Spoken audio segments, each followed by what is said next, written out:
Si hace unos años al chaval de 15 años que estaba en Murcia viendo películas españolas, como por ejemplo Tesis, El día de la bestia, Alas de mariposa, La madre muerta y otras tantas de aquellos primeros años 90 que nos hacían soñar con que era posible hacer un nuevo cine español, si a ese chaval de 15 años le hubieran dicho que hoy tenía delante a uno de los creadores de las películas más importantes de aquellos años, como ya he mencionado, Alas de mariposa, La madre muerta, Airbag y otras tantas que vinieron después, pues no se lo creerían. Así que bueno, os quiero dar la bienvenida a esta charla que es muy importante y muy especial para mí. Bienvenido, Juanma Bajullo. Gracias por estar aquí. Pues muchas gracias a vosotros por perder el tiempo de esta manera tan maravillosa. Gracias a ti, sin duda. Bueno, como te estaba comentando, a mí me llamó muchísimo la atención cuando, bueno, siempre he querido narrar a través de las imágenes desde que tengo uso de razón y me interesaba mucho tu estilo y las historias que contabas desde tu primer cortometraje, El reino de Víctor. Y me llamaba mucho la atención porque conseguías contar algo que era eminentemente o aparentemente realista, porque eran historias, digamos, entre comillas, cotidianas, entre comillas, pero había una pátina de algo que se respiraba que estaba más allá, un mundo, por lo que recuerdo del reino de Víctor, pues tenía un toque también casi de fábula.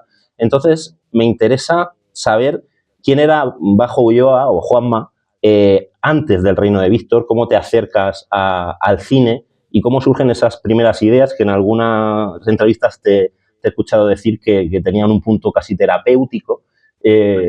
¿Cómo empieza ese pequeño Juanma a hacer cine? Empiezas duro, ¿eh? Sí.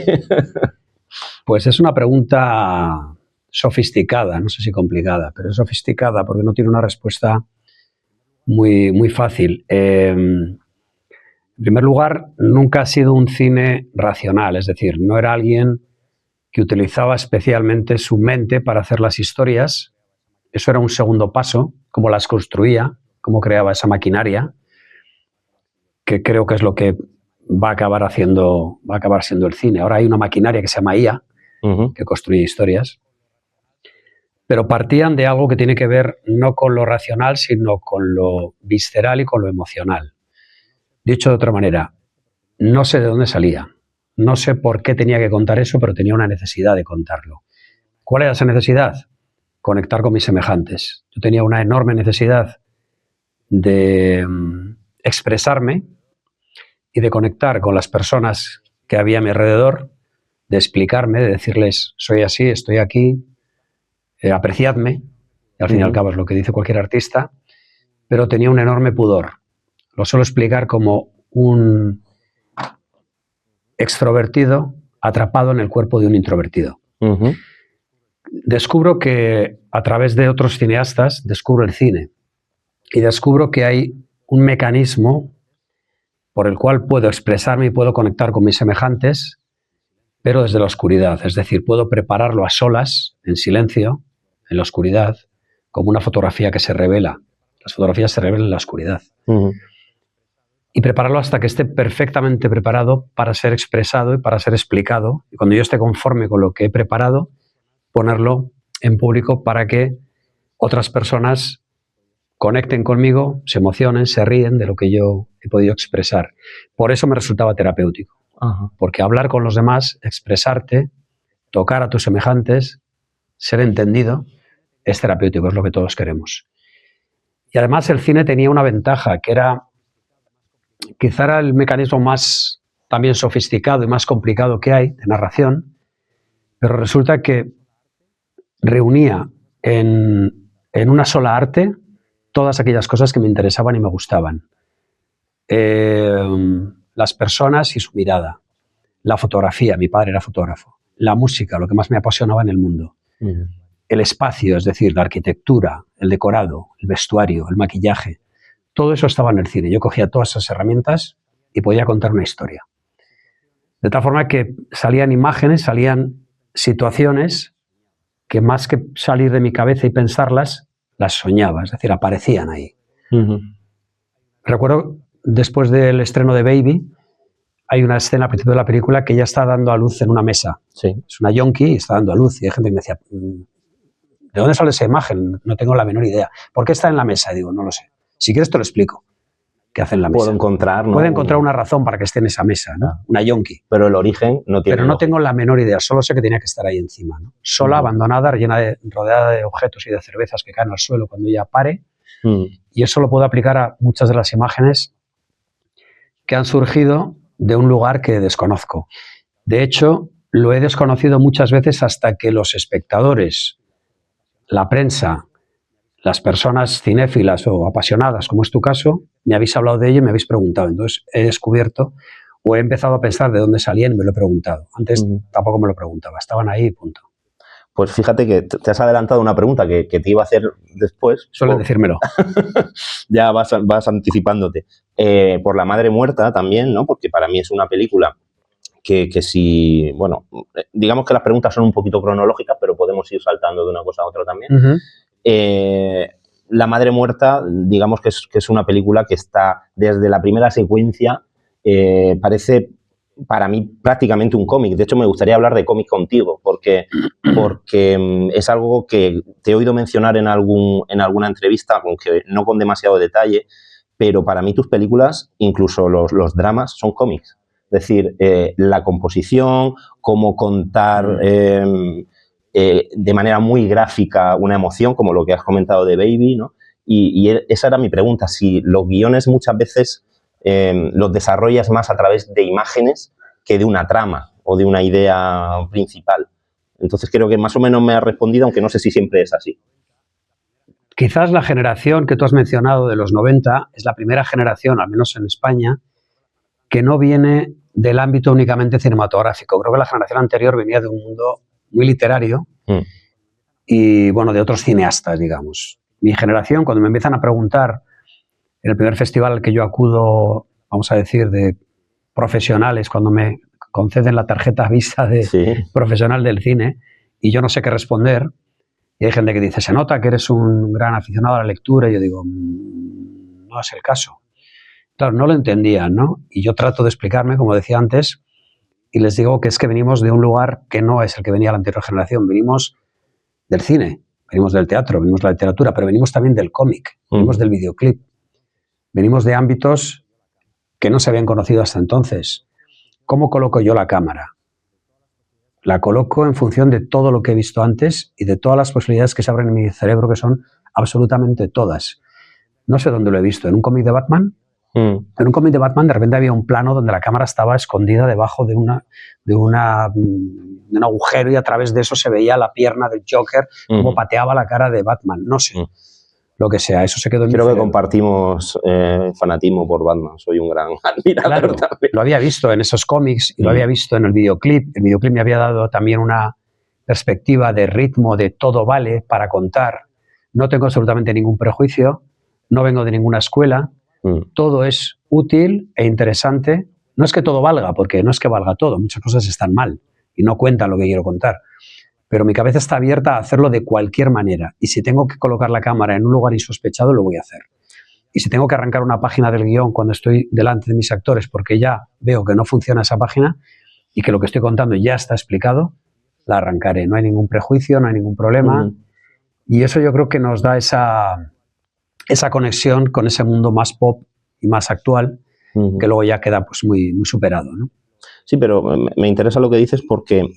Yo, por ejemplo, también últimamente detecto una tendencia que, como es más, entre comillas, sencillo y digamos, el espectador tiene una cultura audiovisual mucho más, no diría ni siquiera cultivada, es decir, está más acostumbrado a ver todo tipo de encuadres, todo es posible, entre comillas, pero sí que noto como no tanto criterio con para qué está utilizado ese encuadre, ¿no? Es lo que comentabas antes del no todo siempre tiene que valer. Es decir, yo pues, necesito poner, me acuerdo en Alas de Mariposa, ¿no? El huevo que cae y se revienta contra el suelo y lo hago a cámara lenta y tal.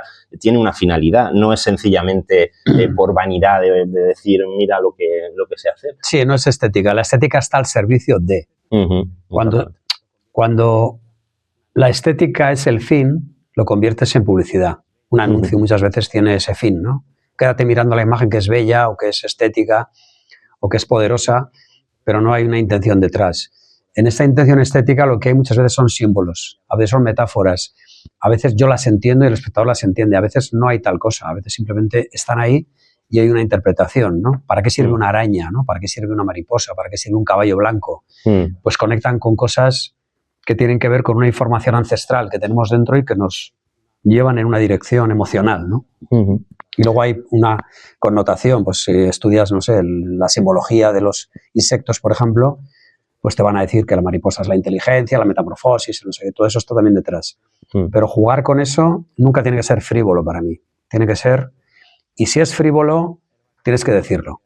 Quiero decir, en Airbag hay una escena en la que había que anunciar un producto, una bebida, de Energizer o algo así. Y el tipo pues coge la bebida, mira a cámara y dice, qué rica está esta bebida, bebámosla y tal. Bueno, pues seamos honestos, estamos anunciando una bebida, ¿no? Claro, exactamente. He apreciado una cosita, hablando de Alas, y ya pasamos a un poquito más a las siguientes pelis, pero hay una secuencia que quería hablar contigo.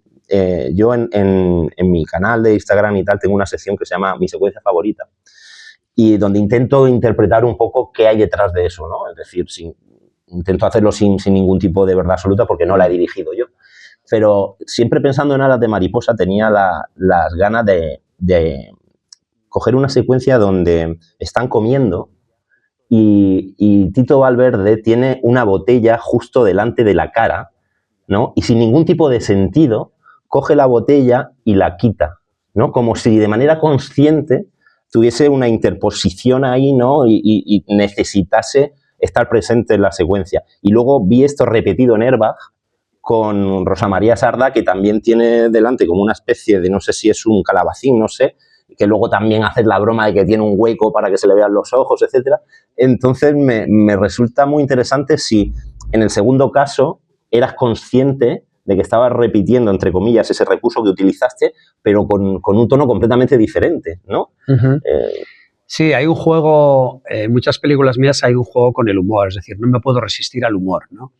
Y al fin y al cabo, yo tomo conciencia de que es una película. En Alas de mariposa, que era más que un drama, íbamos un paso más allá, era una tragedia, me pareció interesante mostrar la sumisión del personaje de Fernando Valverde, este padre sumiso en ese matriarcado bastante agresivo que ejerce el personaje de Silvia Munt, porque ella ha bebido vino, ha colocado la botella y le ha tapado, es decir, le ha anulado. Exacto. Pero ya no metafóricamente, físicamente lo ha anulado, ya no solo como persona, sino como personaje. Claro, dentro de la escena. Eso es, entonces él lo que acaba haciendo es, cuando ven que le vuelven a colocar la botella, porque hay un momento que la quita, la vuelve a colocar ella, bebe y la vuelve a colocar, él ya no tiene valentía para apartarla y lo que hace es se asoma. Se asoma a un lado, ¿no?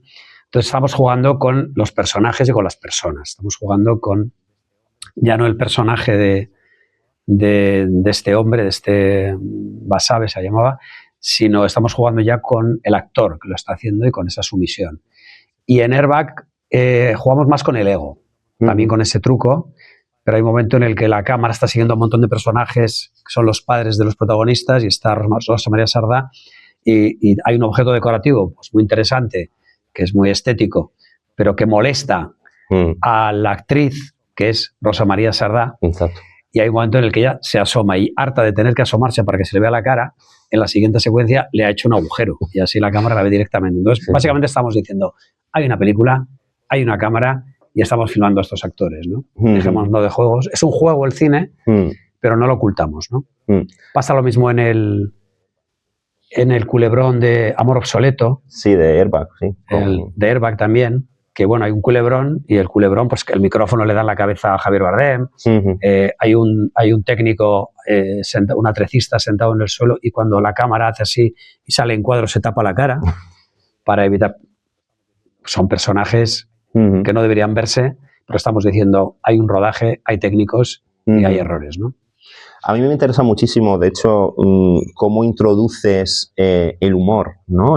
Hablando de la madre muerta, ya pasando a otra, un poco de genealogía de su filmografía, ya lo noté más. Es decir, hay, por ejemplo, una secuencia en la parte final de la película donde Carrel Halde entra en un hospital, ¿no? Y es como casi un superhéroe, ¿no? Y es como decir, Dios mío, no sé, es un poco lo que estaba diciendo, ¿no? Que hay como pinceladas que aparentemente pueden parecer como, ahora se diría, se sale de tono, ¿no? O está desequilibrado. Pero me interesa mucho porque me parece muy lógico con luego también cuando llega Airbag, ¿no? Es decir, mucha gente te dice en muchas entrevistas, ¿y cómo la misma persona que hizo Alas de Mariposa, que es tan sensible, o La Madre Muerta, que es tan bonito, tan no sé qué, después te hace esa tan intimista? Aunque es verdad que tu cine suele, la mayoría de tus películas son más intimistas o más pequeñas, digámoslo, ¿no? En el buen sentido de la palabra. Pero cómo la misma persona puede hacer Airbag, ¿no? Y yo creo que ya estaba ahí sembrado ese placer, ¿no? Por disfrutar haciendo cine y por utilizar el lenguaje de alguna manera. Eres muy fino, ¿eh? Lo has pillado. Sí.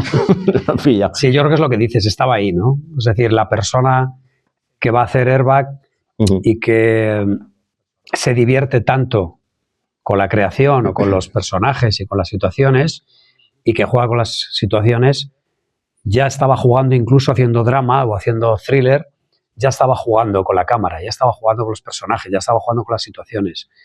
Porque al fin y al cabo el humor yo creo que es una materia de los seres humanos y de la inteligencia, y es algo que a veces yo en los rodajes muchas veces, que también lo pasas muy mal, el rodaje hay momentos que se convierte en un auténtico delirio de cachondeo, ¿no? Porque pasan cosas muy divertidas, hay gente muy creativa rodando, ¿no? En Airbag no le he pasado peor nunca, pero he llorado de risa al mismo tiempo, ¿no? Hay una escena en Airbag donde la cámara se mueve porque yo estoy operando y se mueve, y en Rey Gitano hay una secuencia con Ernesto Sevilla que yo le había dicho, dile a la señora a la que estás engatusando y la estás engañando, dile que le vas a cobrar 100 euros por arreglar la televisión. Y cuando dice el diálogo, dice, deme 100, 200 euros. Y yo estoy grabando y se me empieza a mover la cámara porque me entra un ataque de risa. Y está ahí, no se pudo quitar, afortunadamente. Entonces, el humor me supera. Me acuerdo que hay un amigo que me decía, solo tienes amigos que te hacen gracia. Y digo, la verdad es que sí. Claro. Todos mis amigos son graciosos. Si no eres gracioso, no eres mi amigo. Es algo que me puede, ¿no? El humor. Entonces, incluso no puedo evitar introducirlo. En La Madre Muerta hay pensaba al principio que ibas a mencionar la escena con la señora, con la abuela. También. Cuando secuestra a la niña. Ahí es más fino, ¿no? Es más cinematográfico, más juego de película de suspense, pero también un tipo de 90 kilos o 80 kilos que entra a una casa a secuestrar a una niña y que entra con un bote de aceite animal, de Bovril. Y entra, la señora tiene ese bote de aceite, él entra con el cloroformo y todo sale mal. O sea, el tipo implacable que mata a la gente con sus manos es incapaz de anular a una señora de 80 años sorda, ¿no? Todo sale mal y acaba él tumbado en el suelo y tal. Es como... Pero es lo que antes hablábamos fuera de micro, es que es la vida. Es que la vida hace lo contrario de lo que has preparado. No sabes lo que va a ocurrir. La vida no es verosímil. Las personas no son normales. Las situaciones se escapan a tu control. La luz que ves por la mañana cuando te levantas y vas al trabajo no es realista. Y dices, ¿esto de dónde ha salido? Esa nube con ese rayo de luz. Llueve raro. La gente hace cosas raras. Todo es extraño. Entonces, que alguien me diga que hay un cine realista, digo, hay un cine aburrido. Claro, por eso te comentaba lo de aparentemente, ¿no? Realista o cotidiano. Aparentemente sobre el papel, ¿no? Si leyésemos, pero no creo que sea el caso. Quería hablar contigo de dos cosas más sobre tu primera etapa. La primera es, varias veces has comentado que habías hipotecado tu casa para financiar las pelis, por lo menos las dos primeras, y quería saber, después del éxito de Alas de Mariposa, pues tuvo una carrera de premios bastante importante, ¿por qué crees que te siguió costando tanto sacar adelante La Madre Muerta? ¿Es realmente el tema, o ha sido siempre el circuito de festivales realmente un espejismo para financiar tu siguiente proyecto? Porque parece que que te dan un gran premio en un festival y ya tienes la puerta abierta para seguir trabajando hasta el fin de los siglos. Pero en tu caso, con la segunda película, que es 2 años después de La madre muerta, Alas de mariposa, muchas veces comentas que te fue complicado levantarla, habiendo ganado la Concha de Oro. Entonces, ¿por qué? Bueno, es que ver la escena desde dentro, desde fuera, es muy diferente, ¿no? Hay que entender una cosa, cómo funciona la llamada industria o cómo funciona el poder. Entonces, la industria audiovisual resulta muy valiosa para el poder porque habla de la narración y de las emociones. La gente aprende a través de las películas, de las series, cómo son las personas, qué está bien y qué está mal, cómo hay que comportarse, cómo es el héroe, cómo es la heroína, cómo es lo que sea, ¿no? Cómo han de ser las relaciones. Y todo eso ha ido variando mucho. Entonces, toda dictadura se hace con el control de la narrativa audiovisual. La compra, la adquiere, la engatusa, la manipula, llámalo como quieras. Cuando haces tu primera película, o cuando, mejor dicho, cuando tú demuestras que puedes conectar con el público, es decir, que hay un valor intrínseco en tu trabajo, que tienes de alguna forma capacidad para narrar o para conectar o para mover emociones, digamos que el entertainment se basa en que tú seas capaz de hacer eso. Por eso se te pone en tus manos un montón de dinero, porque tienes capacidad para conseguir que la gente vea tu película y demás. Entonces, el poder lo que hace es, te recompensa, pero inmediatamente te capta.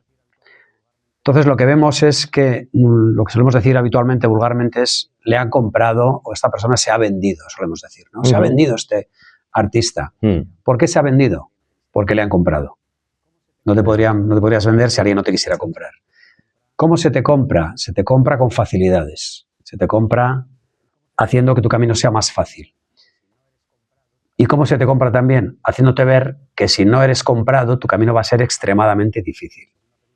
Entonces, lo que me ocurre con mi segunda película, y a partir de mi segunda película, también con la primera, pero con la segunda mucho más, puesto que esa oferta de ven por este camino, no la escucho y lo que hago es seguir un camino independiente y seguir haciendo mi cine. Ello me lleva a tener que hipotecar mi casa, lo que has contado, y hacer un montón de esfuerzos y a una situación financiera penosa. Pero lo que más se paga en este mundo es la libertad. Es decir, la elección de un camino libre en la vida, me da igual, no hace falta que seas creador, poner un restaurante, ir por la calle, lo que quieras que hagas en la vida, si tú decides hacerlo en libertad, hacerlo sin la interacción del poder, vas a tener que pagar un peaje altísimo.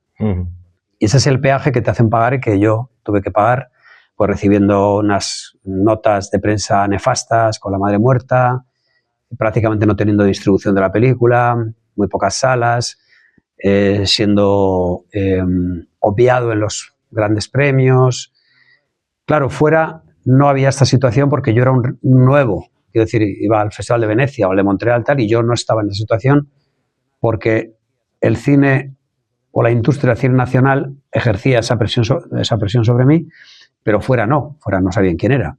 Entonces fuera teníamos un reconocimiento que no teníamos dentro, ¿no? De hecho, yo me reúno con mi familia porque recibimos incluso pues cierta información que suena mafiosa de lo que me esperaba cuando estrenase La madre muerta, cosa que así fue. Y entonces les reúno a mi familia y les digo, bueno, ¿qué hago? No puedo hacer otra película de autor porque vamos a recibir los golpes más duros que nos podamos imaginar. Y entonces decido ir por otro camino, que es el camino de hacer una comedia y hacer algo sobre lo cual los comentarios de la prensa, la atención de la prensa importa menos, porque está más conectado con el público directamente, es decir, está más conectado con una campaña de promoción, con que haya un producto más popular, pero hacer otra película de autor no muy popular, no muy abierta al público y recibir de nuevo todos esos varapalos, pues me parecía inviable porque ya estábamos arruinados como familia y como productora. Y por eso hice Airbag. Lo que pasa es que después del éxito de Airbag había que volver otra vez a tomar otra decisión y es, ¿qué hago? Y la decisión fue, bueno, pues habrá que hacer otra película de autor, que es lo que yo siento, que es lo que me sale a mí visceralmente, y habrá que asumir que habrá que pagar un peaje y que estaremos en el ostracismo, ¿no? Que no habrá que hacer distribución, que nos hablarán mal de nosotros. Y de hecho se lo dije al equipo, haciendo la siguiente película, que fue Frágil. Les dije, bueno, preparaos para la que viene, ¿no? Y así fue. Mi padre vivía en Alicante, se había ido a vivir a Alicante, se había ido de Vitoria, y un año después no sabía que había estrenado Frágil. No aparecía en la prensa, no había entrevistas. Y bueno, eso ha continuado con Baby, ha continuado con El Mal, en fin. Ese peaje yo creo que hay que asumirlo cuando uno toma esa decisión de libertad creativa, pero no es recomendable, quiero decir. Yo le diría a los niños que no lo prueben a hacer en casa solos. Para la salud, ¿te refieres? Exacto. Lo que empezó como terapia. Bueno, lo que pasa es que uno solo puede seguir su camino. Claro. Hay gente que me dice, ¿pero no crees que estaría bien de alguna forma tragar con ciertas imposiciones ideológicas, creativas, políticas y demás? Y yo le digo, bueno, pues eso está bien para el que lo acepte, ¿no? Pero yo no he ido aquí a vivir la vida de otro. La que estoy viviendo es la mía. Y claro, la mía es al final tu obra es en gran parte tu identidad, ¿no? Entonces, si estás haciendo algo por lo que no te identificas o que no tienes dentro, pues pierde un poco el sentido, creo. A mí no me compensa. Entiendo que haya gente que sí, pero bueno, hablando de identidad, que es un tema extraordinariamente importante para entender también lo que está pasando con la sociedad ahora, la identidad se construye. La identidad uno la hace leyendo, uno la hace observando, investigando, escuchando al otro, viendo qué le duele y viendo qué le molesta, porque ahí está lo interesante, mirándose al espejo de verdad, y a partir de ahí construyes algo que es valioso y que es doloroso, que es tu identidad. A la gente no le gusta, porque la gente es perezosa y prefieres no esforzarte, al fin y al cabo, ¿no? Prefieres que te lo den hecho. ¿Qué ocurre con la sociedad actual? Que esa identidad te la dan hecha, la compras. La compras en unos almacenes, te la ofrece el Estado, te dice esto es lo que debes pensar, esto es lo que debes hacer, esto es lo que debes sentir, esto está mal, esto está bien. Y esa es la identidad uniformada o borreguil que actualmente la mayoría de la sociedad ha comprado, ¿no? Entonces, bueno, pues por eso además se habla de políticas identitarias, las que nos aplican ahora, ¿no? Porque van a la emoción. Y la gente tiene miedo de salirse de ese rebaño, ¿no? ¿Qué dirán si me salgo de aquí? Me van a señalar. La gente no quiere ser señalada, ¿no? Quiere pertenecer al grupo, ¿no? Hasta que no hay una masa crítica que se vuelca ya en otra dirección y todos se suman también a esa nueva moda, mientras tanto permaneces en el rebaño esperando que nadie te señale con el dedo, ¿no? Incluso hasta haciendo cosas que van en contra de tus principios. A eso me refería, ¿no? Por el tema de que no compensa, al final. Bueno, por lo menos. Pero hay algún experimento muy interesante que habla de eso. Me parece que es el experimento de Milgram, no sé si lo conocéis. Este es un tipo que estuvo en los juicios de Nuremberg. Sí. Él había llegado ahí pensando que los nazis era gente despreciable, que hacía así con las manos y que mataba a gente porque era malvada. Y claro, se encontró a gente hablando y eran normales. Él consideró que eran como él y como los demás. Y algunos habían dado órdenes totalmente demenciales. Entonces empezó a darle vueltas y dijo, ¿qué ocurre, no? ¿Por qué el ser humano se comporta así? Y el experimento consistía en traer a unos actores, colocarlos detrás de una pantalla y coger gente de la calle y decirle, mira, tienes un potenciómetro y esa persona que está ahí tiene unos electrodos puestos en el cuerpo y yo te voy a ir diciendo cuánta intensidad tienes que darle. En el 9 morirán. Empieza a darle. Y claro, se resistía. No, dale más porque el experimento requiere que subas más. 2, 3, el otro gritaba ¡ah! De dolor. 5, 6. Vale, la mayoría de la gente, es decir, 8 de cada 10, no se resistieron a la orden de freír prácticamente al tipo que no conocían que estaba al otro lado del panel. Es decir, lo que se descubre es que 8 de cada 10 personas no tienen la capacidad emocional y psicológica suficiente para negarse ante una orden dada desde la autoridad, aunque contravenga sus propios principios. 8 de cada 10. No sé si con esto entendemos lo que está pasando hoy en día. Da que pensar bastante, sin duda. Ahora vamos a volver a eso, pero antes quiero hablar de algo que me gusta muchísimo de tu cine y que has ido cultivando desde, no sé si en el corto ya, pero desde luego desde Alas sí, que es tu unión con tu compositor, habitual, que en el mal creo que es Koldo Uriarte, pero hasta ahora había sido Bingen Mendizábal. Y qué importancia tiene para ti la música, porque has hecho prácticamente todas las pelis con el mismo compositor, tiene muchísima presencia, incluso, bueno, Baby es una película que no tiene ni siquiera, o sea, que no tiene ningún diálogo, entonces al final también tienes un refuerzo musical importante, pero previamente también. Entonces, muchas veces has confesado que eres un melómano impedernido, un rockero frustrado, pero bueno, me gustaría saber un poco cómo trabajas, ¿no? El tema de la música a la hora de... Sí, yo empecé a hacer cine sin saber cómo se hacía cine, no sabía ni cómo se rodaba, ni siquiera sabía que no se rodaba en orden. Mi primer corto lo rodaba los fines de semana, tardé, no sé, un año en rodarlo. No tenía ni idea cómo se montaba, no tenía ni idea de nada. Con la música pasó igual. Mi músico, que fue el primer músico, fue Bingen Mendizábal, aunque en los cortos hubo algún otro, yo le proponía las ideas narrativas que había en la película y le decía, aún no está escrito el guión. Y yo ya le pedía que él fuera, de alguna forma, sugiriéndome ideas musicales. ¿Por qué? Porque a mí, escuchar una música me traslada, me sugiere hasta imágenes, me sugiere situaciones, escenas. Yo he escuchado canciones que me han sugerido películas. Ha sido escuchar una canción y decir, vale, tengo media película ya en la cabeza. Ya sé, no sé lo que va a pasar en la película, pero la tengo dentro. Me acaba de despertar algo dentro de mi interior que me va a propiciar hacer una película o contar una historia determinada. El caso de Alas de Mariposa, que fue quizá la primera colaboración larga con Bingen, él ya había compuesto algunos de los temas principales antes de rodar. Eran maquetas, pero llevábamos meses trabajando en eso. Es decir, luego no sabía hacerlo y lo hacía así. Luego descubrí que había películas, o que la forma habitual era rodaban la película, la montaban, se la daban al músico, le decían, tienes 2 semanas, 3 semanas, 1 mes, 2 meses, 3 meses para ponerle música a esto. Cuando yo descubrí esto me quedé muy sorprendido, ¿no? Es como era un añadido a la película. Exacto. En mi caso no es que no fuera un añadido, es que era una parte tan fundamental como podía serlo el propio guión, como podía ser imaginar dónde se iba a rodar la película y quiénes eran los personajes.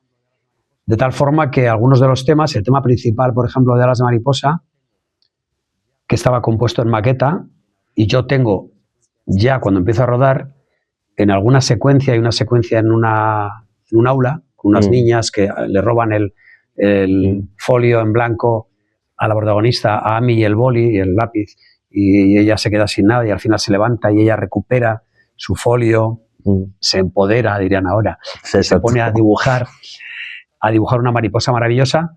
Esa escena yo la ruedo con los cascos y la velocidad que tiene el traveling cuando sigo a Laura, a la niña, es la que me obliga el tema que ha compuesto Bingen. Es decir, yo estaba rodando con unos cascos y estábamos haciendo el traveling y yo decía, espera, hay que repetirlo. ¿Qué ha pasado? Digo, va demasiado rápido, vamos más lentos.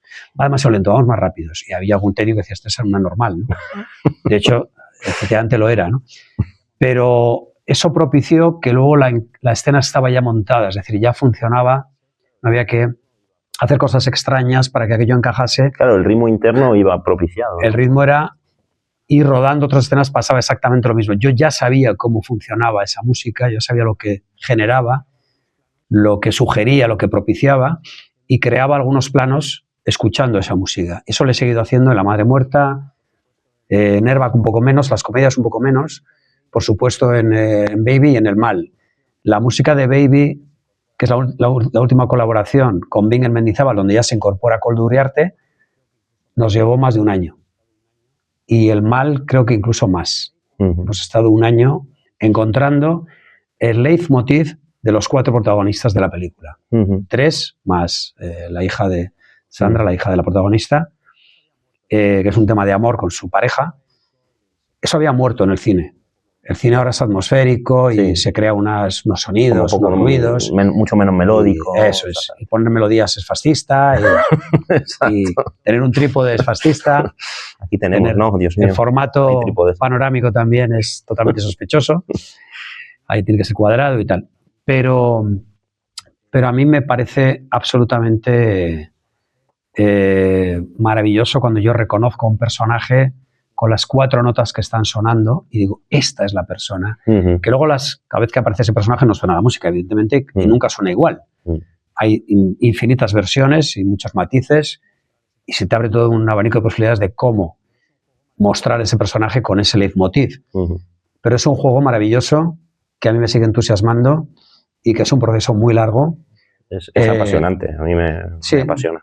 Y que, bueno, pues gracias a Dios, mi nuevo músico Koldo Uriarte todavía me tolera las horas que me paso con él en el estudio. De momento. De momento. Quería comentarte algo que siempre me ha llamado muchísimo la atención de ti, que es que operas, no sé si todas tus pelis, pero muchas de ellas sí, es decir, es algo que me llama mucho la atención y que es muy poco común en directores. Conozco, bueno, hay muchos directores que sí que, por ejemplo, montan sus películas y tal, pero el tema de ser operador de cámara me parece poco común y me llama mucho la atención porque ahora me corrige si no, pero me parece como una forma de estar muy dentro del resultado final, al fin y al cabo, ¿no? Porque eres tú, digamos, el que está moviéndose dentro del espacio fílmico, no estás fuera, sino que estás dentro. Entonces, coméntame un poco esto, porque también has hecho segundas unidades, creo que en Torrente 2 hiciste la segunda unidad de dirección. Entonces, cuéntame un poco esta faceta tuya y por qué no lo delegas o porque realmente te apasiona. Desarróllame un poco eso. Pues es que en realidad soy cirujano, opero a corazón abierto. Opero, pero voy... Pues esto ha ido ocurriendo, es decir, en mi primera película el director de fotografía era el cámara también. Claro, yo vengo de la fotografía, aunque también un poco de la música de una forma frustrada, pero las ópticas, el proceso fílmico, incluso el químico de cómo se revela tal, pues lo había hecho desde niño. Entonces es algo muy cercano, ¿no? No lo he tenido que aprender, lo he sabido, ¿no? Siempre porque lo viví en mi casa. La luz, la imagen, todo eso era muy cercano. Entonces, yo sufrí bastante en esa película porque a veces para explicar cómo quería el plano y que me entendiera la persona que iba a llevar la cámara me costaba bastante. Era un proceso más largo que si cogías tú la cámara. Era más largo. Claro, yo no soy cámara. La cámara es un oficio, llevar la cámara, no solo iluminar, digo, llevar la cámara. Te subes en una máquina, te sientas en un sitio, operas de una manera, tiene un peso, tiene un tal. No es lo que yo mejor hago en el mundo y seguramente soy pues mediocre en ese campo. Pero me daba cuenta que había un proceso muy largo de tratar de expresarme y a veces no era lo que yo quería. O algo cambiaba y claro, el tipo no lo sabía, ¿no? En La Madre Muerta ocurre parecido con Javier Agresarove, uno de los mejores fotógrafos de España y un buen cámara también. Él llevaba la cámara y en alguna ocasión yo creo que ya le empecé a pedir ay, déjame que lo hago así porque me costaba explicarlo, ¿no? Incluso a veces me ha ocurrido mira, quiero esto, es imposible, no, la cámara no puede hacer eso, tal. No me sé explicar, déjame. Hiciste posible lo imposible. Lo hago y me dicen, y digo, es que yo lo tengo en la cabeza. Si lo tengo en la cabeza es porque se puede hacer. Pero te cuesta mucho a veces transmitir las ideas, que es una cosa que aprendí haciendo cine, que tus compañeros están ahí esperando a que tú les des la información. Y a veces tú no eres capaz de dar bien la información y sale mal por tu culpa. No porque no lo tienes claro, sino porque no eres capaz de expresarte. Exactamente. Una cosa que aprendí, ¿no? Que al principio era, pero ¿cómo no me entiendes? Imbécil, no te entiende porque te explicas mal. Explícate mejor. Claro, ¿no? es complicado también explicar. Es complicado y a veces das por hecho que lo van a entender, pero ahí se da el error, se da el malentendido, pienso que esto es obvio y no es obvio, es para ti, pero para él no, para él sí, para ti no, etcétera, ¿no? Entonces, expresarte, no solo con el equipo, con los actores, es un trabajo enorme de confianza y de humildad y de paciencia, ¿no? También.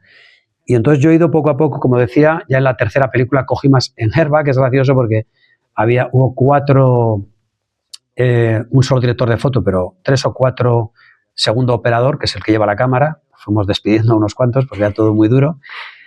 Pero empecé a coger la cámara porque había planos que los cámaras no los querían hacer. Venía un coche a toda leche y pasaba rozando la cámara y me decían, no lo hago. No lo hago y se iban y se quedaba la cámara y entonces tenía que agacharme y operar yo la cámara. Y pasó varias veces con varios accidentes, por cierto, en los que no me pasó nada por milagro. Uno de ellos está en la película, se choca un coche con la cámara, literalmente. O sea, se ve el último fotograma y el siguiente se rompió la óptica. y no tenemos presupuesto, había que arriesgar. Y ya en la siguiente película, en Frágil, ahí tenía un gran operador, una Exmendía, pero ahí yo también me empiezo a dar cuenta de eso, y en Rey Gitano ya empiezo ya a operar la cámara al 100% prácticamente, por supuesto en Baby y en El Mal, y ya decido hacerlo. Entonces me encuentro con que quizá no soy el mejor, pero que al menos no pierdo tanto tiempo tratando de explicarme, y además puedo improvisar, que es una cosa que constantemente estoy haciendo. Todo lo que está escrito en el guión, todo lo que parece que hay que hacer, si surge una idea mejor, yo voy a echar por tierra lo que está escrito y vamos a hacer esa idea mejor. No me importa en absoluto. ¿Qué ocurre cuando tú has dado un montón de instrucciones a un cámara y algo sale mal? El tipo va a interpretarlo a su manera y va a improvisar a su manera, no a la tuya.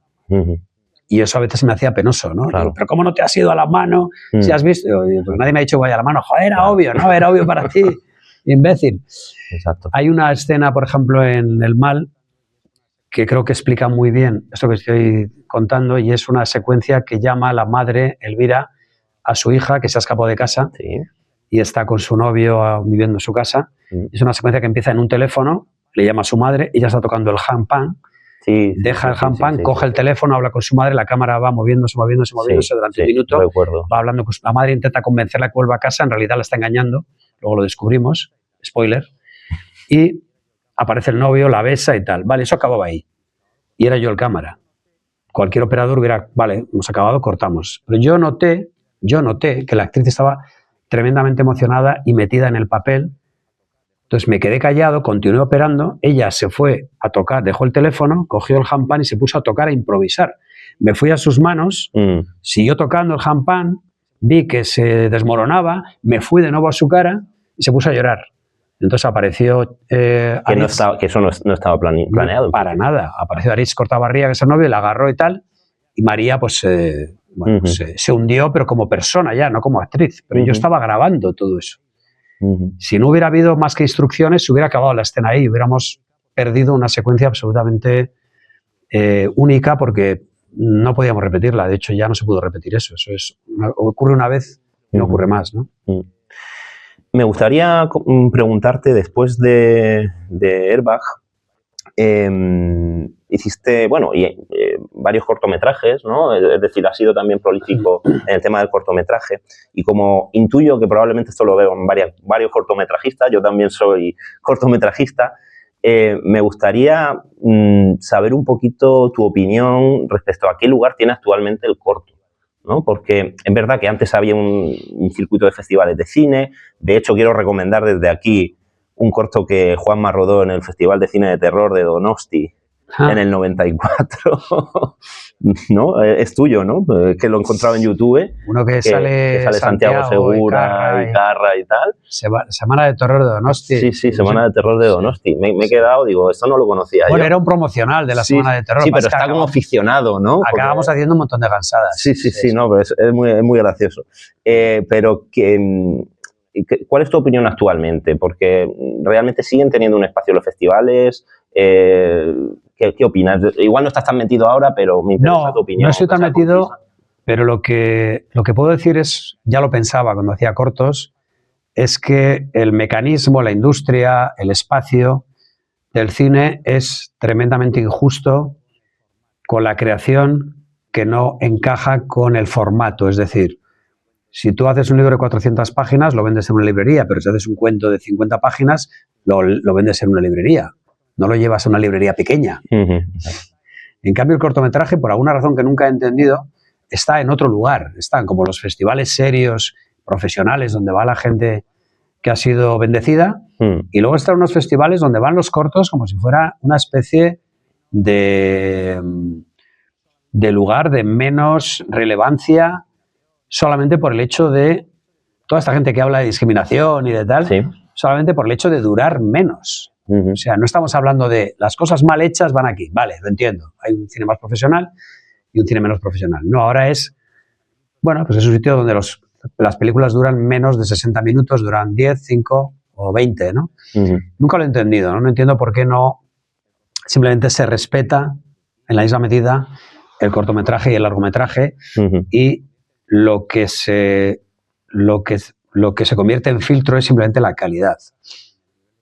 Si tu cortometraje y tu largometraje tienen el nivel de calidad, ¿quién decide la calidad? Pues gente honesta que tiene un criterio que cada vez hay profesional.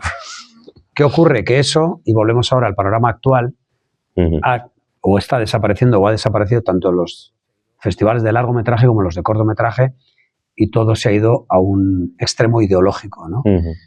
¿Qué son los cortometrajes a día de hoy? Pues lo mismo que los largometrajes.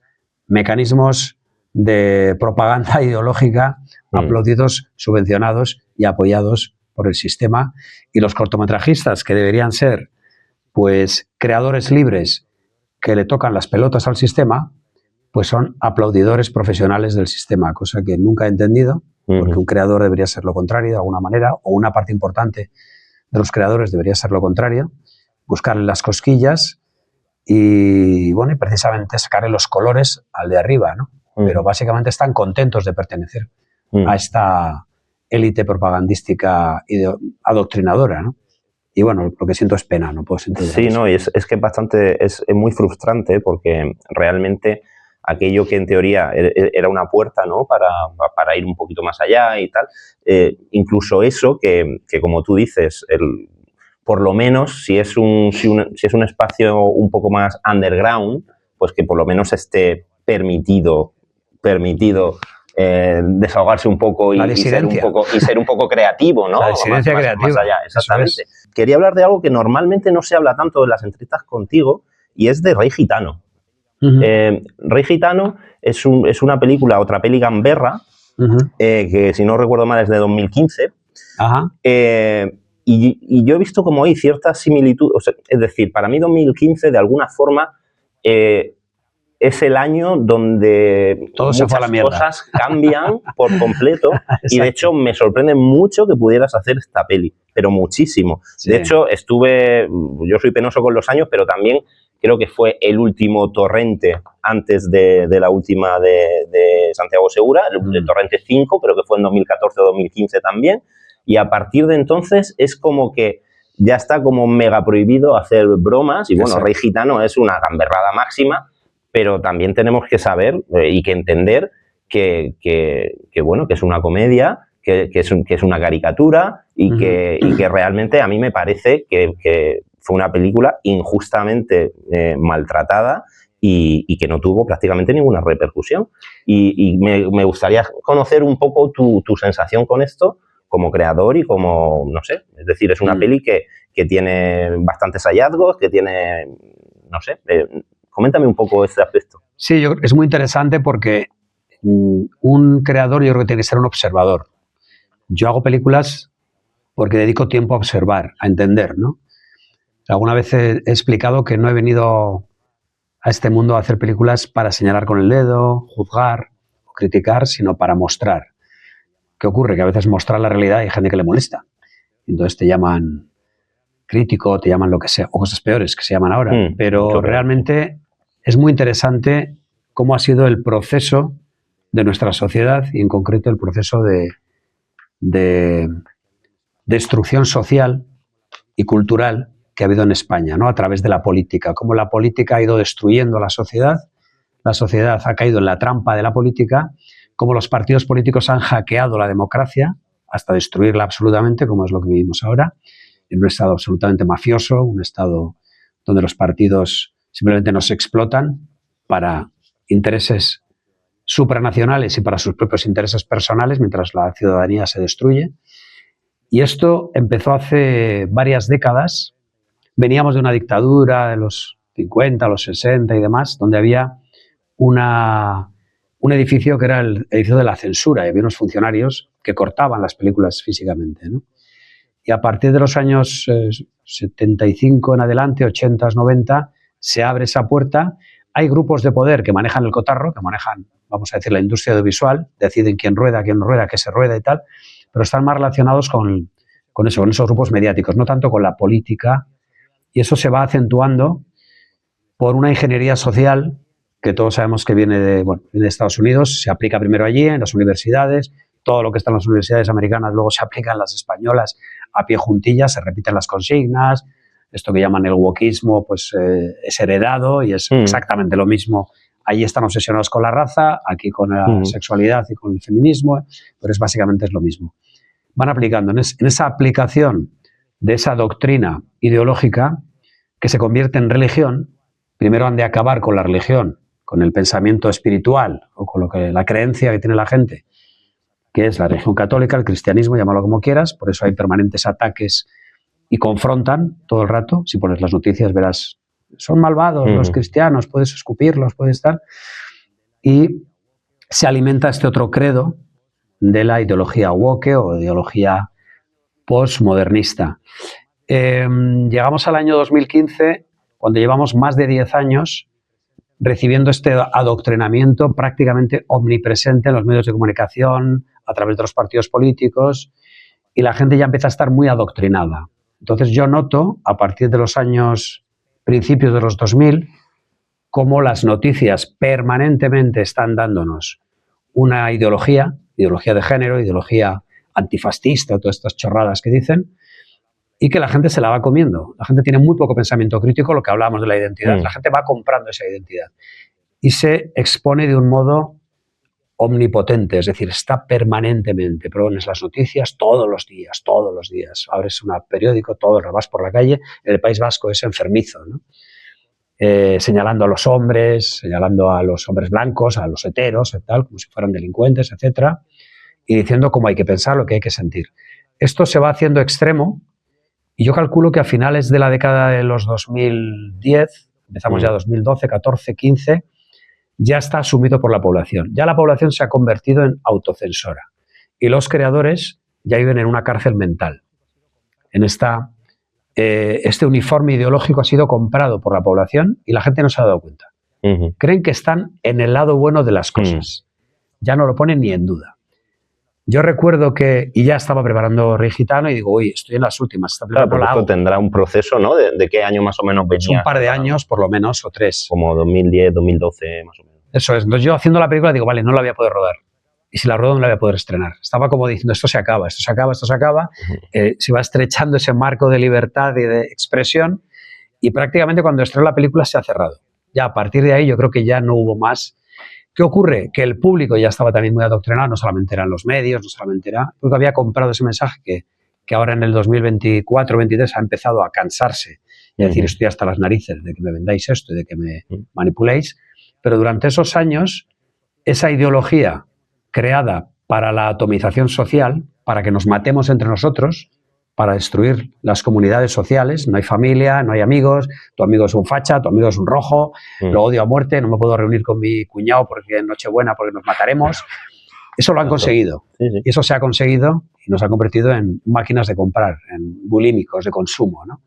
Y yo lo noto, y entonces cuando acabo de digitar me di cuenta que ya estamos en esa mierda.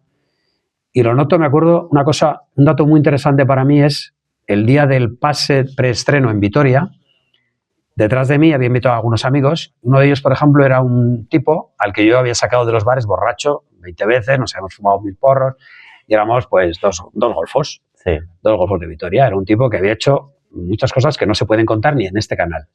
Bien, ese tipo ya mayor, ya aburguesado, ya con su espacio y su negocio y su novia formal y todo, cuando en la escena de Rey Gitano Manuel Manquiña está exponiendo ante una audiencia que las drogas lo mejor es probarlas todas antes de decidirse por una, y abrimos el plano y son 200 escolares, me pega así en la espalda, me doy la vuelta y me dice, tío, te has pasado, eso no se hace. Y le miro y digo, coño, ya está aquí. Ya ha llegado. En una de las mejores escenas de la película. Ya ha llegado, fíjate. O sea, mi amigo que se descojonaba hace 5 años, 10 años, con Herba, con cualquier gamberrada, y podía hacer cualquier tipo de broma, ¿vale? Ya está tan adoctrinado que me llama la atención. Ya es el señor censor con sus tijeritas. Ya lo tengo aquí detrás, es mi amigo. Ya le caigo mal. Entonces me di cuenta que se había acabado. Me di cuenta que se había acabado y que ya no se podía ser libre, contar. Entonces dije, claro, encima la película se metía con unos y con otros. Uno era facha, el otro era rojo, claro. Un republicano totalmente atontado, el otro era un facha totalmente. Entonces, claro, ese carpetobetonismo, ¿cómo se dice? Carpetobetónico, humor carpetobetónico que yo estaba utilizando, riéndome de la chapuza española, del Mortadelo y Filemón, detectives, que hubiera sido totalmente asumible hacía 10 años, o igual un poco más, ya no tenía Claro, público. es que o sea, lo tiene todo. Tiene Ya no tenía el personaje también de María León, que siempre está diciendo, eres un Claro. Abusador, no sé Exacto. qué. Tal, Nos metíamos con todos, nos metíamos con los fachas, nos metíamos con los de republicanos, con las Sí. feministas, con los gordos, con los flacos, con los extranjeros, con los nacionales. Sí. Entonces, claro, le caíamos mal a todos ellos. Claro. Hasta hace unos años todos se divertían con eso porque decían, mira, tonto el otro y tal. Hay una escena que es cuando entra Tony Lomba en un autobús que está lleno de banderas independentistas, la de España, y que España. empieza a cantar España, España, bandera, bandera y tal. Entonces hubo un tipo que está colgado en internet, no sé cuántas visitas tiene, y hay un tipo que dice, esta escena es un termómetro de idiotez. Es decir, los adoctrinados de un lado y de otro pretenden que la escena se ríe de los otros. Exacto. La escena se ríe de los dos bandos, del fanatismo y del idiotismo. Pero claro, cada uno dice, no, se ríe de ti, se ríe de ti que eres rojo, no, se ríe de ti que eres facha y tal. Y es gracioso porque cuando sencillamente señalas la estupidez del ser humano, el estúpido se enfada. Totalmente. Después de Rey Gitano, que no quería irme sin hablar contigo de ella, vuelves un poco al cine más intimista y tal, con una peli que a mí me maravilla, que es Baby. No sé si es quizá lo más cercano que has hecho a una auténtica fábula, porque tiene planos que prácticamente parecen sacados de un cuento de los hermanos Grimm, la mansión de la bruja, la cuna con las astillas, los personajes también que están en esa línea que hablábamos antes, ¿no? Que no son realistas, pero tampoco son de cuento. El personaje de Natalia Atena, que luego me explicarás por qué le pones a la pobre personajes tan perturbadores siempre. Quiero que pues eso, no sé si escribiste el guión partiendo, porque recordemos que es una película que no tiene ningún solo diálogo, lo cual se apoya todavía más en toda la estética.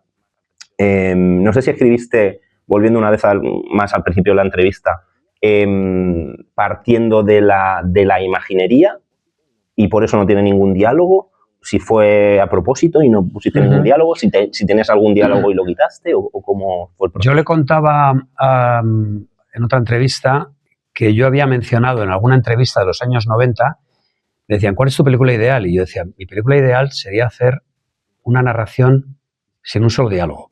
Y entonces lo soñaba.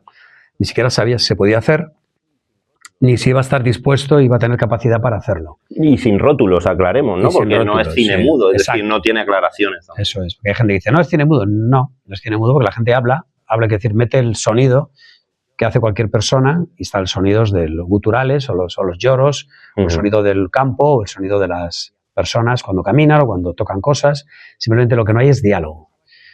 ¿Por qué decía esto? Porque yo pensaba que el cine era el lenguaje universal, igual que la música.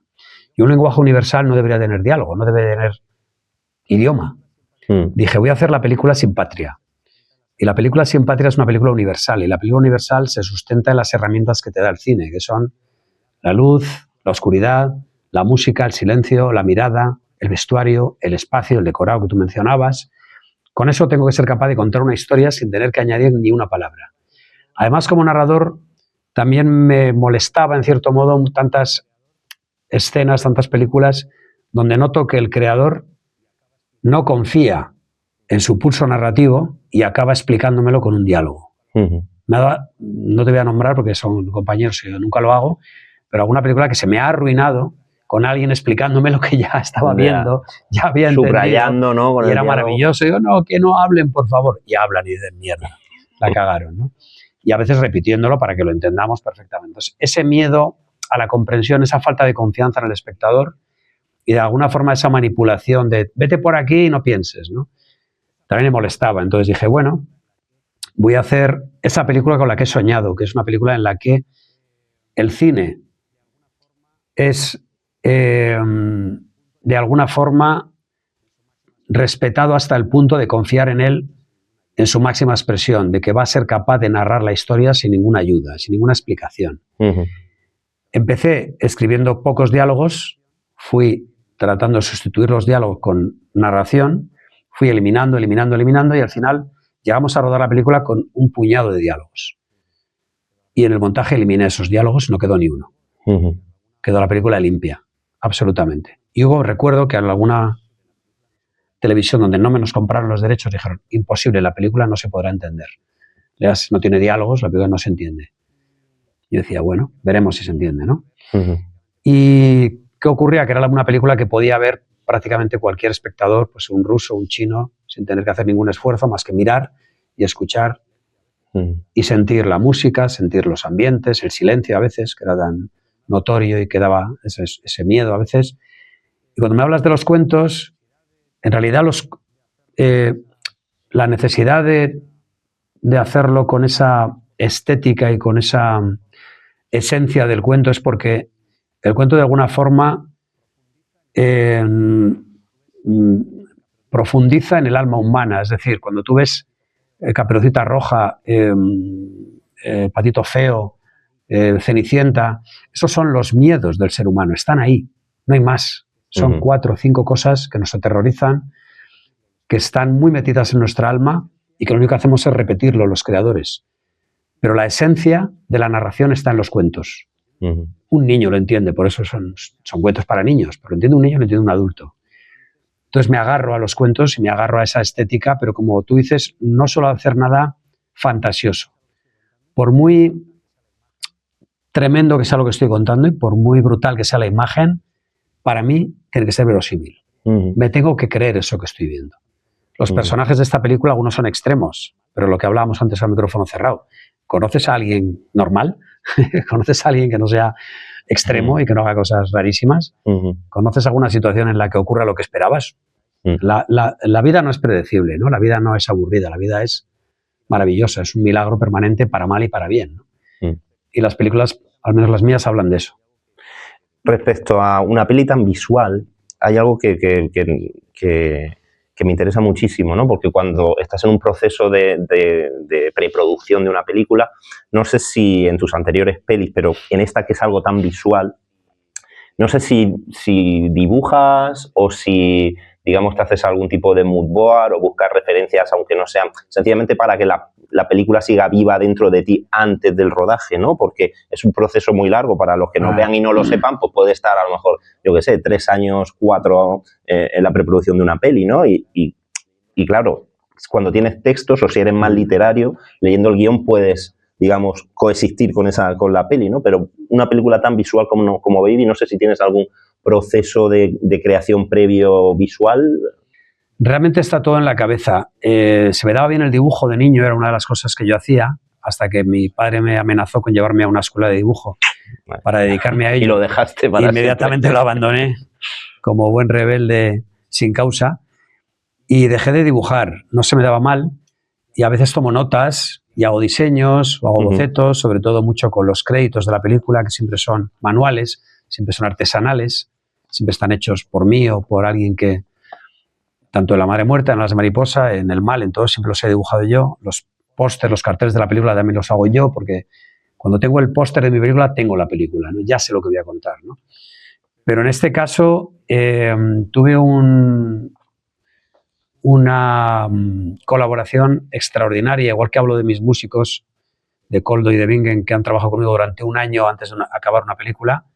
En este caso tuve la suerte de encontrar un amigo, de encontrar un colaborador, que era Juren Mas, que era ambientador en muchas películas muy importantes, es un profesional muy cualificado, que se enamoró del trabajo y se enamoró de la historia y de la posibilidad de hacer esa película.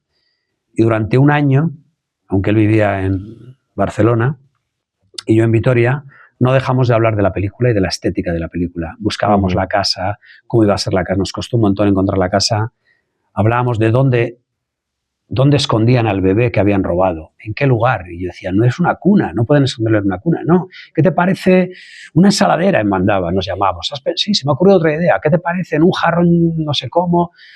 Pues en un cubo de basura, pero con unas mantas.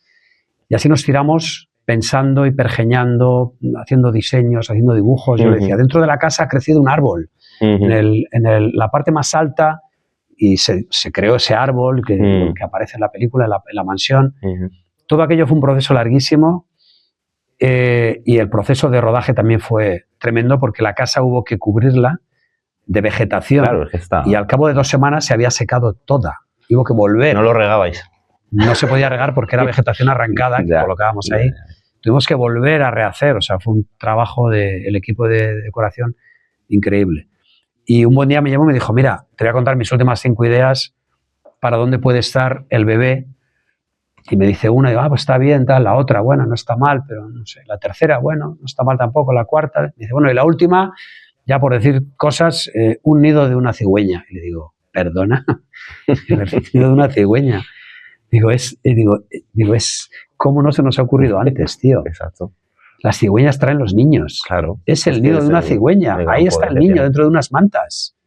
Ese es el lugar donde tiene que estar el bebé. Claro. Lo que no sabemos es que el nido de una cigüeña pesa 400 kilos. ¿400 kilos? Entre 400 y 800 kilos. ¿En serio? Sí. Cuando llegamos a los bomberos para que nos trajeran un nido de una cigüeña abandonado, que había muchos en Álava, nos dijeron, sube tú por él. O sea, que lo recreaste. Lo tuvimos que hacer nosotros. O sea, claro. Va. Nunca te acostarás sin saber algo nuevo. Pues no. Vale, vamos a hablar un poquito del Mal, ¿de acuerdo? Tu última peli, que has estrenado ahora en 2026, ¿no? Sí, en enero del 26. Justo en enero de 2026. Pero la escribiste en 2006, si no recuerdo mal. ¿Ha cambiado mucho el proyecto desde entonces? ¿O? El proyecto se escribe en 2006 y en una época en la que yo estaba pensando en el concepto también de la maldad, de dónde viene, de dónde sale, por qué somos malvados. Esto que hablaba antes de este experimento de lo que somos capaces de hacer por razones externas a veces, por miedo, por presión, por pertenecer al grupo, por ambición. Todo esto me obsesionaba, ¿no? Quiero entender lo que decía antes, ¿no? Mi profesión de narrador es observar y tratar de entender y luego mostrarlo. Y la escribo y es imposible levantar la financiación. Volvemos un poco a la situación real del cine español. Por supuesto, nadie va a producir una película así. Estoy fuera del sistema, voy por libre y no voy a encontrar a nadie que quiera hacer una película que no encaja. Y bueno, queda ahí en un limbo y en 2012 la retomo como una película más internacional. La película no es nada local, habla de un tema universal. Los diálogos están escritos de una manera bastante poco localista, no hay giros idiomáticos. La gente que habla son españoles, pero podían ser alemanes. Y la empiezo a levantar, la empiezo a financiar con otra compañía, con otros socios, y durante 1 año estamos trabajando, 1 año y medio, hasta que bueno, hay una ruptura en la otra compañía, se van del proyecto y me quedo solo y tengo que parar de nuevo. La película se para durante años y después de acabar Baby en 2020, estreno de Baby que se estrena durante la pandemia, tremendo también, la repercusión de la película en festivales y en reconocimiento, vamos a decir, de premios ha sido muy buena y Televisión Española está como muy a favor de obra, entonces les presento el proyecto del Mal y confían en él, compran los derechos y con esa compra de derechos ya tengo una base. También la Televisión Vasca compra los derechos de emisión en abierto, por lo tanto ya tengo ahí un comienzo financiero. Luego aparecen las exenciones fiscales del País Vasco, que se aplican en Álava también, en Guipúzcoa, además de en Vizcaya, que ya estaban, y eso nos permite encontrar también una financiación privada, y con eso conseguimos financiar la película y ponerla en marcha. Por fin se rueda en 2024, 19 añitos después de haberla escrito, 19 años. ¿A quién le importa? Y sobre todo lo que yo siento al leer el guión en 2020 es que curiosamente las personas que yo estoy retratando, que antes eran más excepcionales, son las personas que me cruzo por la calle en 2020 o 2021. La gente se ha vuelto tremendamente egocéntrica y se ha vuelto tremendamente narcisista porque ha asumido este adoctrinamiento del sistema. El sistema nos quiere así. En la medida en la que tú tienes autoestima, tú no necesitas todo eso. Lo que hace el sistema de alguna forma es fomentar algo que tiene que ver cero con la autoestima y que se confunde con ella, que es el ego. Me lo merezco. Además hay anuncios que lo dicen, porque tú lo mereces. Porque tú lo vales. Es decir, tú mereces todo. Todos tenemos que empoderarnos. Todos los colectivos tienen que empoderarse. Bien, supongamos que empoderamos al 100% de las personas y al 100% de los colectivos. Explotaría el mundo, ¿no? Porque si todo el mundo está empoderado y todo el mundo tiene todo, entonces esta locura infantiloide en la que nos han metido está más presente que nunca y me parece que es el momento más adecuado para poner ese espejo delante del espectador. ¿Qué ocurre? Que también me encuentro con, vale, esta sociedad no va a querer mirarse en este espejo, porque la gente lo que no quiere es que le digas la verdad. Eso es una frase del Mal, por cierto, en el momento en el que el personaje del editor, Thomas Lur, dice, la verdad da miedo. La gente no quiere oír la verdad. La protagonista escribe libros, vamos a decir, contando la verdad del ser humano y dice, no funciona, la gente no quiere comprarlos. La gente no quiere la verdad. La gente te dice que quiere conocerse a sí misma, que quiere que le digas la verdad, pero la realidad no es esa. Hay una frase muy buena que dice, si quieres mantener una amistad, ayúdale a mantener su máscara. En el momento que le digas la verdad va a empezar el problema, ¿no? Hablando de máscara, es que claro, no puedo hablar demasiado del Mal porque realmente la película se reconfigura al final. Entonces es complicado, ¿no? Y creo que has dado un salto mortal con ese final que incluso afecta a la percepción que tú tienes como espectador de la película. Y es un riesgo enorme. Cuando acaba la película tienes que volver a verla entera porque... Claro, pero afecta, es que no quiero hacer mucho spoiler, pero afecta a un personaje muy importante de la película y a la percepción que has tenido de él a lo largo de la película, donde algo, a mí personalmente lo que me pasaba era que como que algo había con ese personaje que no me encajaba y lo entendí al final. Claro. Y eso como director... No se desvela hasta el final. Claro, es muy complicado porque de alguna manera corres el riesgo de que el espectador no empatice con un personaje muy importante y lo entienda al final, claro, y es...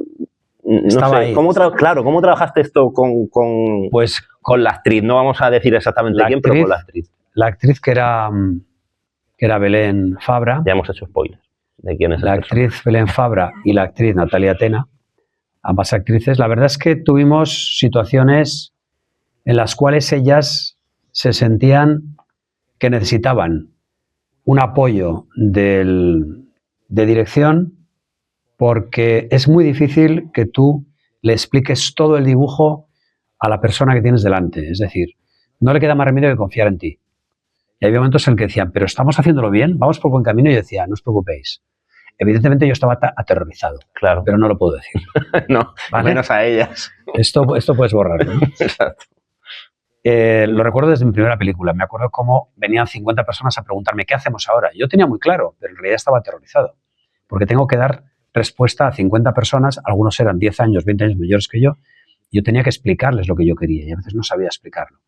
Aquí pasaba igual, yo confiaba en la dirección que tomaba la película y en lo que yo estaba contando, pero no tengo pruebas de que vaya a salir bien. Nadie sabe si va a salir bien. Claro. Entonces no me queda más remedio decirles, confiar en mí, vamos por buen camino, esto es así, ya, pero ¿cómo va a hacer esto? Y digo, ya, porque el ser humano es así, ¿no? El ser humano tiene debilidades, tiene vicios, tiene... Y en la película de alguna forma habla de esa metamorfosis que puede sufrir una persona si alimenta el lobo inadecuado. No sé si conocéis la expresión oriental que dice dentro de cada persona hay dos lobos, un lobo bueno, que tiene conmiseración por los demás, que no es agresivo, y hay un lobo ambicioso, agresivo, que muerde, que es rencoroso. Y la pregunta es, ¿cuál de los dos lobos que luchan entre sí dentro de ti va a ganar? Y la respuesta es aquel que tú alimentes, ¿no?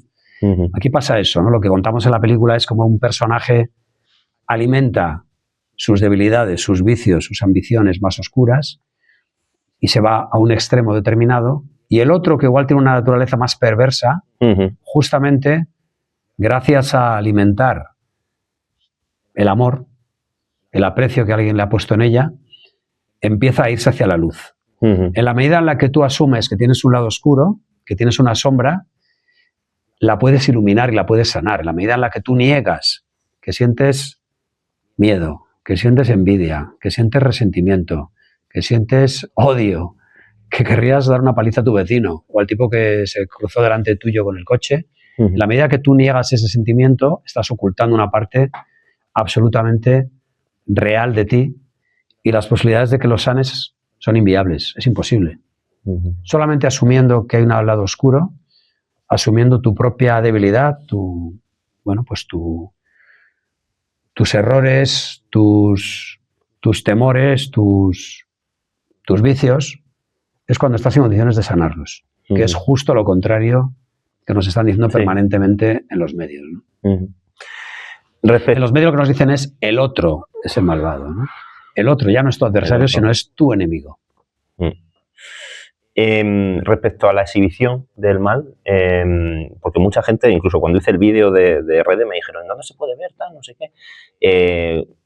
Se puede ver en poquitos sitios y me gustaría que nos contases un poco por qué. O sea, por qué no se puede ver en otras ventanas o en otras salas. Está ahora en Pequeño Cine Estudios, sigue todavía en cartel, creo, a día de hoy.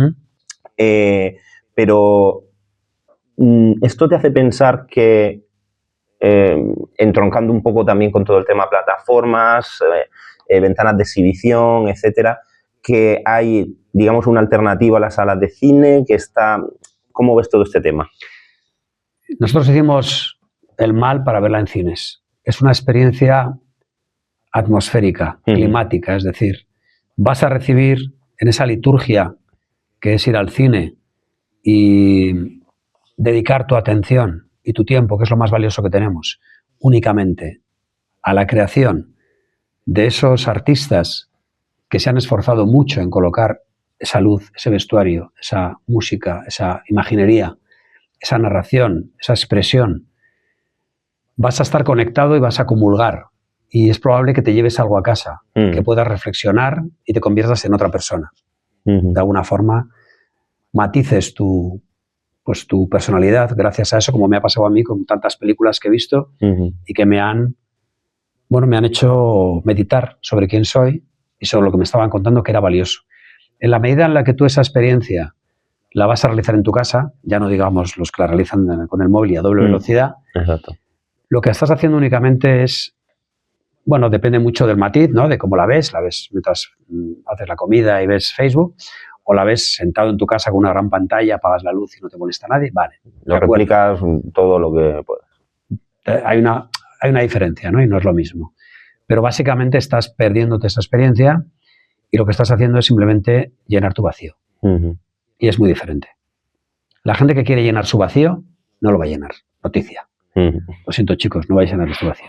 En la medida en la que tú hagas un esfuerzo por encontrar las respuestas a las grandes preguntas, a las preguntas que te haces, ¿por qué me duele esto? ¿Qué hago aquí? ¿Qué me pasa? ¿Por qué odio? ¿Por qué amo? ¿Por qué tal? Es probable que encuentres esas respuestas, ¿no? Y a veces los artistas nos las dan. A mí me las han dado algunos artistas y me han ayudado. Me han hecho pues un poco mejor de lo nefasto que era, ¿no? Gente que ha puesto palabras a sentimientos que yo no podía expresar. Entonces, ¿qué ocurre? Esto es un cine que nunca va a estar apoyado por el sistema. Es decir, aquello que te hace reflexionar, que te hace pensar, que te convierte en una persona capaz de tener criterio propio, no es bien visto desde el sistema. Lo digo a menudo, ¿no? Ahora miras la cartelera y te vas a encontrar dos películas. Una, la película familiar, superhéroes, dibujos animados, comedia blanca, que nadie se enfade. Y en el otro lado, el cine adoctrinador, sobre causas supuestamente humanitarias, cuando en realidad detrás no hay nada de eso. El cine del sistema, ¿no? El cine político, ideológico, para decirte cómo debes pensar y a quién debes apoyar y demás.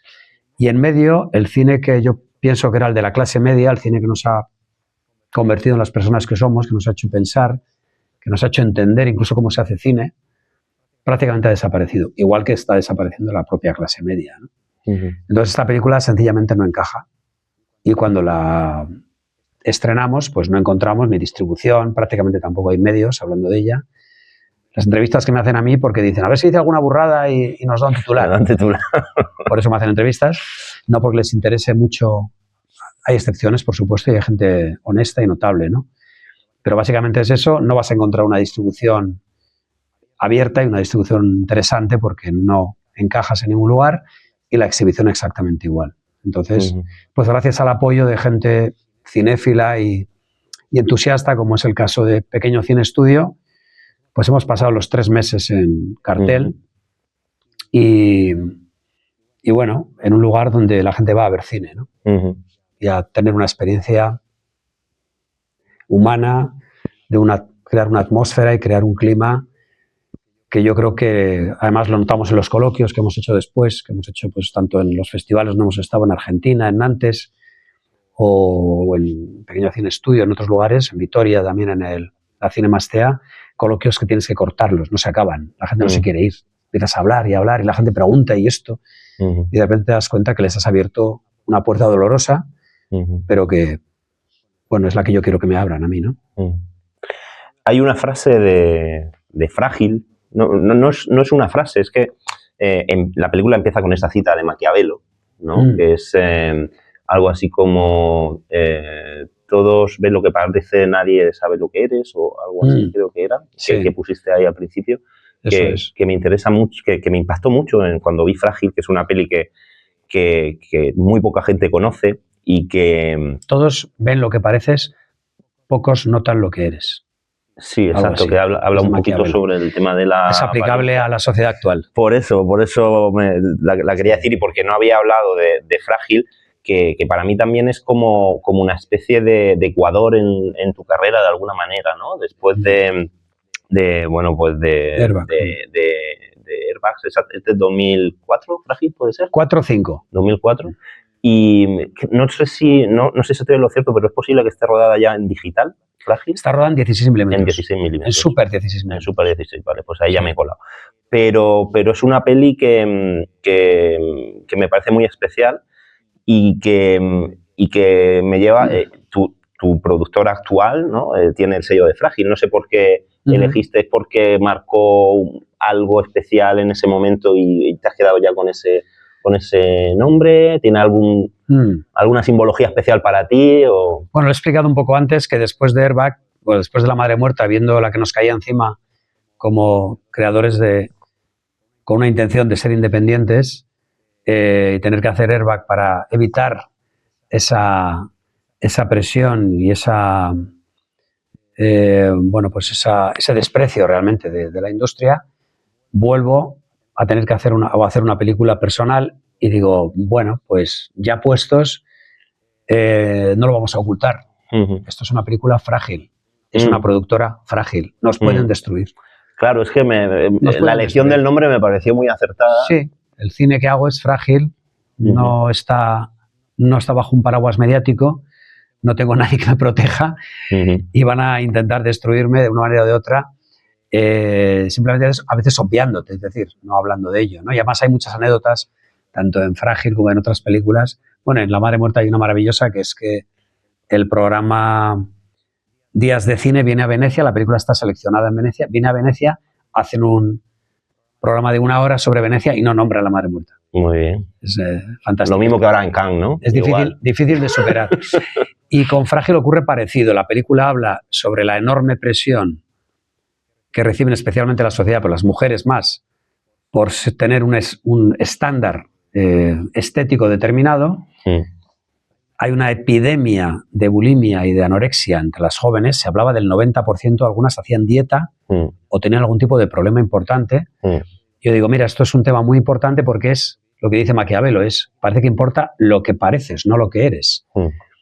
Y digo, bueno, lo primero que voy a hacer es mandar esta información a las revistas femeninas, que son las que van a proteger los intereses de las mujeres, ¿no? Voy a la primera revista femenina donde habíamos mandado la información, que nadie nos respondía, y estoy hablando con la directora, diciéndole, mira, la película habla de esto, tal, y le veo que su cara es peor cada vez. Entonces digo, bueno, y de alguna forma reivindicar que las mujeres pues no tienen que tener esta presión social de tener un cuerpo perfecto, que no lo vamos a tener nunca, y que siempre la comparación es enfermiza, es egocéntrica, Entonces estoy viendo alrededor de mí, de ella, todas las portadas de la revista, adelgaza 15 kilos en 2 semanas, operación bikini, opérate no sé cómo, tal. Y digo, estoy en casa del enemigo. Exacto. Y claro, salí de allí diciendo, esto es no era el lugar. Esto no es el lugar, ¿no? Una de las revistas, yo solamente trabajé en Frage con actores y actrices desconocidas. No queríamos que estuviera de alguna forma contaminado por ninguna cara popular. Queríamos que la historia funcionara por sí sola, para bien o para mal. Y a una de estas revistas femeninas a la que mandamos el elenco y la historia, nos respondieron, tengo por ahí la respuesta todavía, lo sentimos, esta película no tiene nombres, las actrices de esta película no son suficientemente conocidas para que hagamos un artículo en esta revista. Creo que incluso dijeron suficientemente guapas y conocidas. No ocultaron nada, nada sin ningún tipo de cortapista. Entonces no sacaban absolutamente nada, no salía nada. Yo le avisé al equipo, dije, es probable que la película la metamos cuando acabemos en una caja, porque estamos de alguna forma denunciando o exponiendo, más bien, la palabra no me gusta denunciar, porque yo no denuncio nada, yo lo expongo, exponiendo algo que en realidad el sistema no quiere que se exponga. Porque en todas estas revistas de mujeres, en la página 1 pone quiérete a ti misma, autoestima, y en la 2 pone adelgaza 15 kilos. Es como una esquizofrenia absoluta. Entonces viven de crear esa esquizofrenia y ahora del enfrentamiento con los hombres, y, en fin, de toda esta falsedad. Entonces, bueno, fue una experiencia también muy interesante de ver cómo la sociedad ya estaba empezando a estar muy, muy, muy adoctrinada, ¿no? En 2004 ya estamos hablando. Ya estaba, de hecho, hubo hasta gente que se enfadaba por alguna secuencia que había en la película donde las chicas hablaban libremente y una le decía a otra, pero bueno, pues hablaban de cosas de, pues eso, de cómo ligar, de si ligar era lícito o no, y la otra decía, pero engañas a los chicos por conseguir una copa. Y la otra decía, pues tú eres una puta, tú te acuestas con ellos. Y dice, pues seré puta, pero no soy una hija de puta, como tú. Y había chicas que se enfadaban, estás exponiendo a tal. Y digo, sí, estamos contando la realidad. Estamos hablando de cosas que muchas veces no se quiere hablar, ¿no?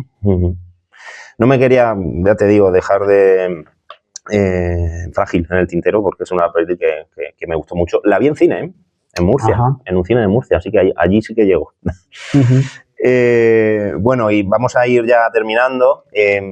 Lo último que me gustaría preguntarte es una pregunta un poco cliché, pero dado todo el panorama actual, lo complicado que es sacar adelante los proyectos, el hecho de que cada vez los directores estamos como casi cuestionándonos entre el problema de las ventanas de exhibición, el problema de la ideología impuesta, el problema de todos los filtros mediáticos, y es decir, que parece que no tenemos ninguna escapatoria. En ese contexto, ¿qué le diría a alguien que quiere dedicarse al cine? Es un cliché, pero nunca, digamos, se responde teniendo en cuenta el contexto actual, ¿no? Claro. A ver, la situación está absolutamente intoxicada por la política, que hemos llamado ideología para resumirlo, y hay un interés en que sea así, porque eso hace que todo el mundo tenga miedo y que sea manejable, que se rompan las relaciones sociales, que la gente esté enfadada y que la gente trague con la imposición. ¿Cómo se rompe esto? Diciéndolo. El mayor triunfo del demonio fue convencernos de que no existía. Exacto. Vale, existe el demonio y hay que decirlo. El momento que tú empiezas a decirlo, la gente empieza a decir, uy, si esto lo ha dicho, yo también lo puedo decir. Sí, lo puedes decir. Es verdad y lo puedes decir. Denúncialo, dilo. Haz tu película sobre lo que lo quieras hacer. No tengas absolutamente ningún miedo. Es probable que te cueste, es probable que sea más complicado, es probable que no encuentres un espacio. Pero, siempre repito la frase, escotado. La verdad se impone sola. Solo la mentira necesita de subvenciones. Pues creo que no hay mejor manera de terminar esta entrevista. Juanma, infinitas gracias por este momento tan gozoso y placentero, y espero que la hayáis disfrutado tanto como yo. Nos vemos. Chao. Gracias.